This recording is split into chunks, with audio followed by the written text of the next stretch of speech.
Buenas tardes. El día de hoy vamos a exponer lo que es el tema de intoxicaciones por plantas. Este grupo está conformado por Jennifer Álvarez, Shirley López, Jesús Machado y mi persona, Jesús Mestra.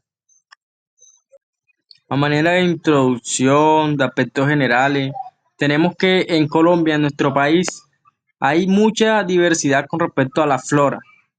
Entonces, en este caso podemos encontrar plantas de dos tipos de manera general, aquellas que son beneficiosas o aquellas que son dañinas, ya sea porque producen cierto daño que altera nuestro funcionamiento normal, lo que perjudica a nuestra salud.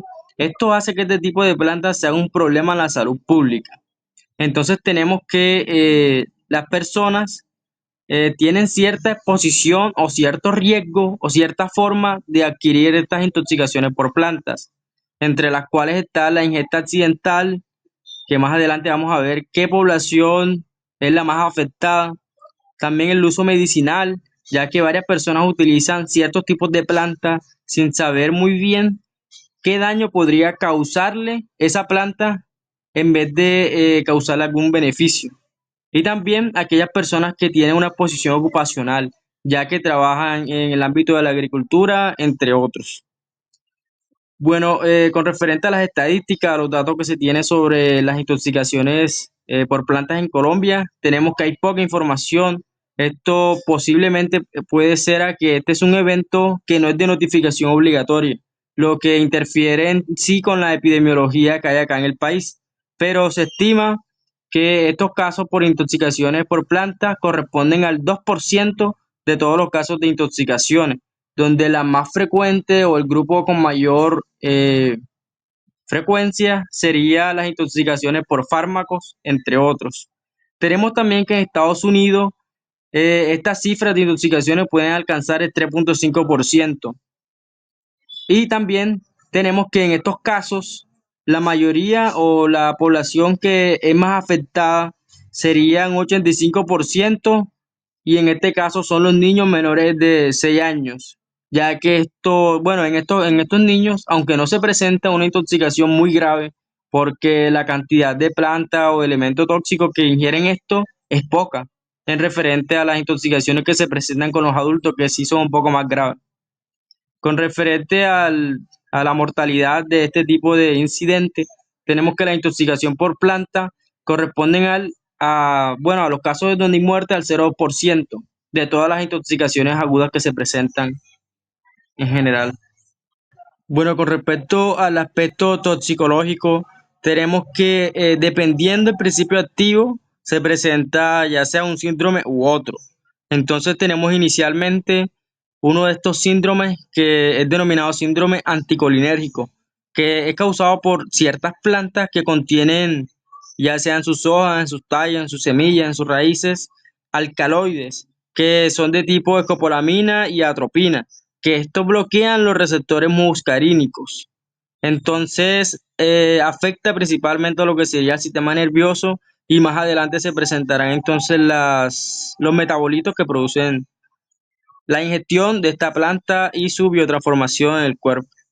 Entre otros tenemos los alcaloides pirrólicos, que son compuestos heterocíclicos muy hepatotóxicos, debido a que luego que se metabolizan el citocromo P450, producen agentes alcalinizantes, que en sí conlleva a un síndrome llamado de venoclusión, ya que compromete las células del hígado, o sea, los hepatocitos, en sí serían en las células sinusoidales, lo que producen estas una obstrucción, impidiendo que pasen los glóbulos rojos y produciendo en sí todos los síntomas que caracterizan este síndrome.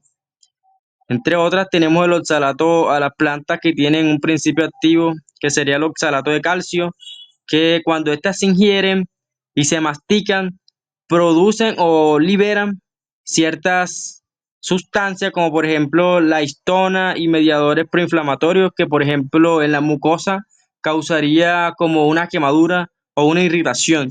Y en el caso de la piel, un contacto directo de esta planta, de esta sustancia, principio activo con la piel, causaría entonces alergia o también algunas, sí, algún picazón o hasta reacciones anafilácticas. Bueno, a continuación de esta imagen tenemos una tabla que nos presenta entonces de todas las plantas que hay, cuáles de ellas producen ciertas sustancias, cierto principio activo que en este caso tiene que ver con los alcaloides. Y estas plantas que voy a mencionar a continuación se encuentran acá en Colombia, como lo son la crotalaria, cuyo nombre común sería el chinchino, cascabelillo, sonaja o tronador, y el componente activo de esta sería los pirroxilidínicos. Entre otras tenemos la acacia angustifolia, que entre los nombres comunes tenemos cena, tedecen, y el componente activo sería el cenocido y también la genina. Otra que sería el Senecio, especie, cuyo nombre común podría encontrarse sería la árnica y cuyo componente activo serían los pirroxilidínicos. Este sería otro ejemplo de plantas en Colombia que contienen en este caso oxalato de calcio. Entre estas plantas tenemos la de Aracea especies, que también tiene como nombre común lirio o cartucho.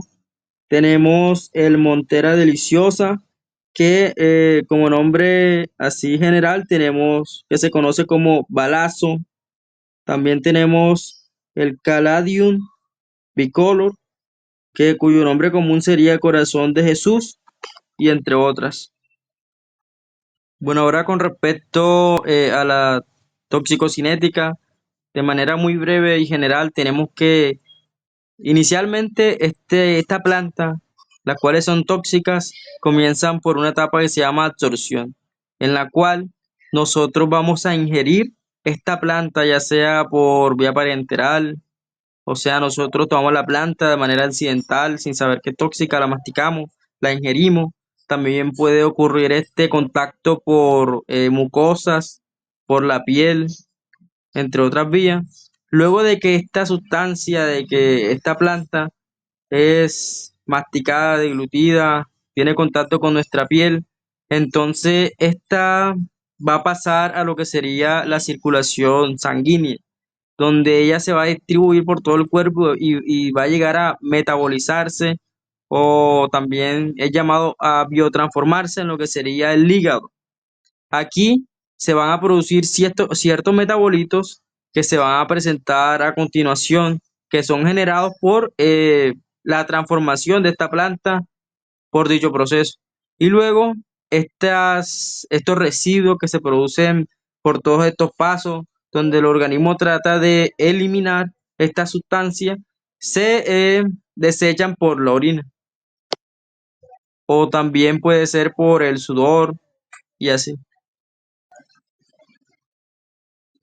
Acerca de la estructura química de los tóxicos generados a partir del metabolismo de estas moléculas, encontramos un primer grupo que son alcaloides pirrolicidínicos, que son un grupo de compuestos tóxicos que comparten una estructura basada en el núcleo de pirrolicidina, y un ejemplo representativo de esta molécula es la retronesina. Esta molécula de por sí sola no es tóxica. Sin embargo, al ser metabolizada en el hígado por el sistema del citocromo P450, da lugar a metabolismos reactivos altamente tóxicos, especialmente los ésteres pirrol o los derivados de la dihidropirrolicidina, los cuales alquilatan las proteínas y el ADN, provocando así el daño hepático y la venoclusión. Por otro lado, tenemos el grupo de los oxalatos de calcio, que es una sal formada por calcio y ácido oxálico, y tiene dos formas principales, monohidratado y dihidratado.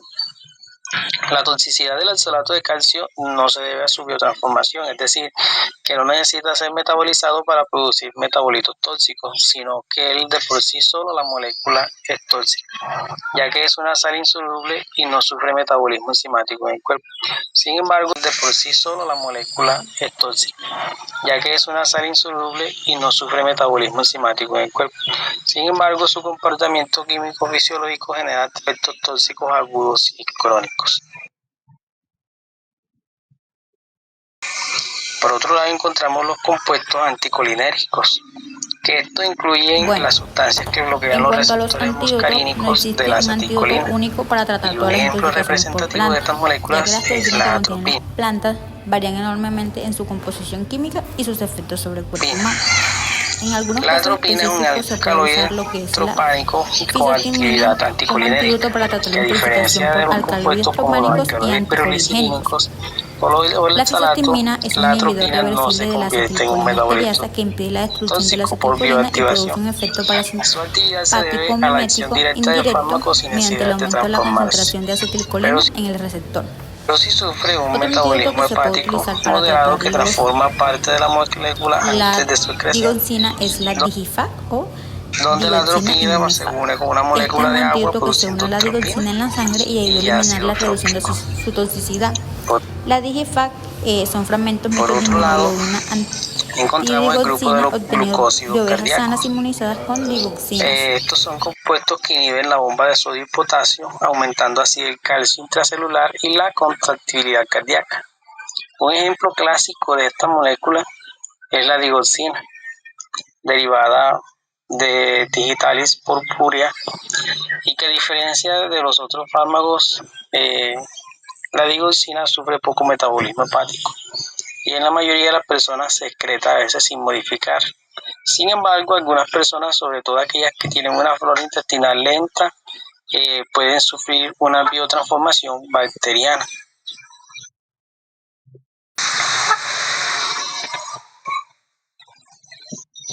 Bueno, hablando acerca del tratamiento para el grupo eran los alcaloides pirulicidínicos, donde el tratamiento se va a basar en la aplicación de jabón activado si la ingestión es reciente. Se hace soporte hepático y control de líquidos y electrolitos, se hace el seguimiento con las enzimas hepáticas y coagulación y no hay un antídoto específico. El tratamiento para el oxalato de calcio, tenemos que inicialmente puede ser un lavado oral con agua o con leche, y para las manifestaciones clínicas utilizan analgésicos locales, lidocaína, viscosa, mucosas, antihistamínicos, corticoides si hay edema faríngeo, y monitorizar la función renal. La prioridina y la tiamina pueden reducir también la formación del oxalato. En cuanto a los anticolinérgicos, se utiliza un tratamiento de soporte general, hidratación, enfriamiento. La benzodiazepina puede ayudar para la agitación y en este se necesita un antídoto que es la fisostimina, que es un inhibidor reversible de la acetilcolinesterasas, y se debe tener precaución en los pacientes con bloqueo auriculoventricular. Y en cuanto al tratamiento para la intoxicación con glucósidos cardíacos, se debe tener una monitorización cardíaca intensiva, la corrección de la hipopotasemia, hipomagnesemia. Aquí también existe un antídoto específico que es la FAB-antidigoxina, y pues según las dosis del nivel plasmático y del peso corporal se administra la dosis.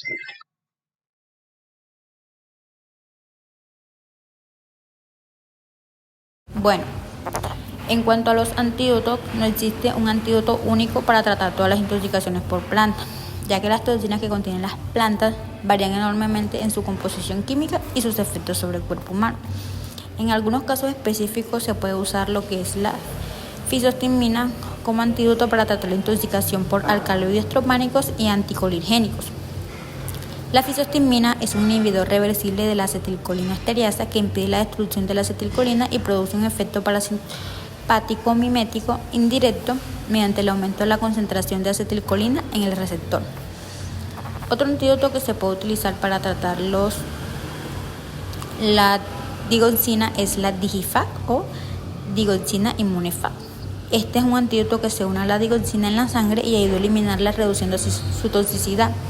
La Digifac son fragmentos mixtos de inmunoglobulina antidigoxina obtenidos de ovejas sanas inmunizadas con digoxinas.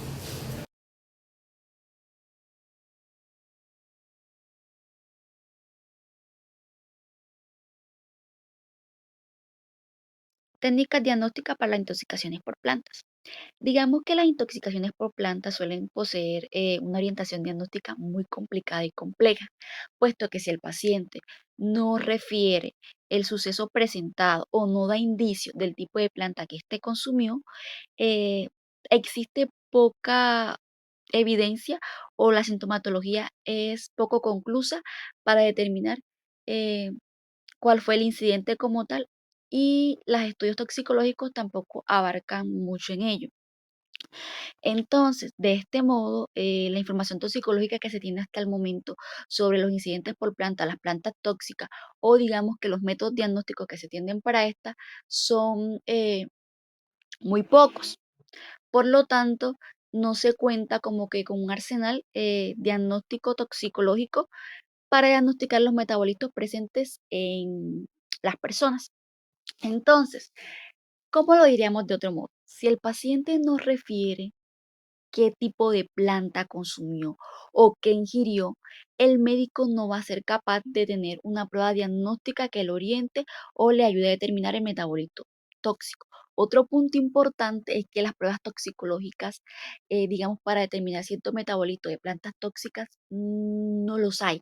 Son muy pocos, y entonces lo que se hace es tratar la sintomatología que el paciente está presentando.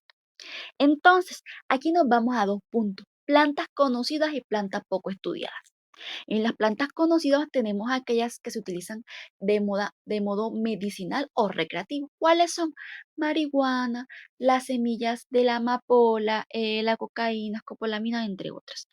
Para este tipo de plantas ya se conoce, se tiene pautas específicas, es decir, se tienen técnicas diagnósticas con las que el médico va a hacer un diagnóstico presuntivo y luego confirmatorio.